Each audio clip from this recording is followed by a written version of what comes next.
আসসালামু আলাইকুম। আমরা আজকে চাল কুমড়ার পাট ভাজি করবো। তার জন্য আমরা দিলাম হলুদ, মরিচ, সাথে লবণ। কড়াইতে তেল গরম করতে দিলাম।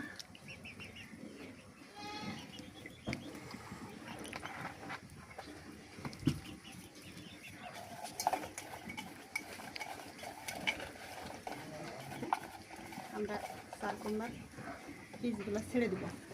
এটাকে বলে পাট ভাজি। আমাদের নাটোরে এটা বলা হয় পাট ভাজি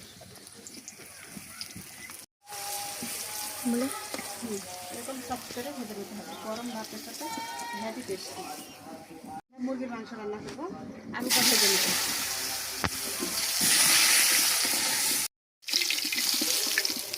সবগুলো ভেজে নেব।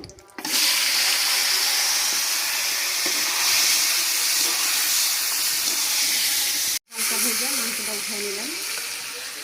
এটা হচ্ছে ব্রয়লারের মাংস। মশলাটা দিয়ে দিলাম। এটা সব রকম বাটা মশলা, আদা বাটা, রসুন বাটা, পেঁয়াজ বাটা, লবণ, হলুদ, গুঁড়ামরিচ দিয়ে দিলাম।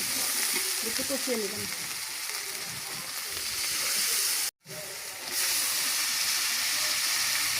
ভাজা মাংসগুলো দিয়ে দিলাম। মশলাটি কষিয়ে নেব।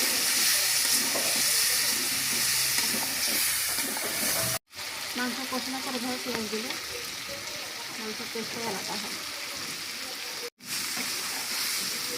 কষা ঝাল দিয়ে দিলাম পানি। আমরা বেশি ঝোল করবো না, মাংসটা সিদ্ধ হওয়ার মতো পানি দেবো। খুব বেশি ঝোল হবে না, কষা মাংস ঝাল ঝাল।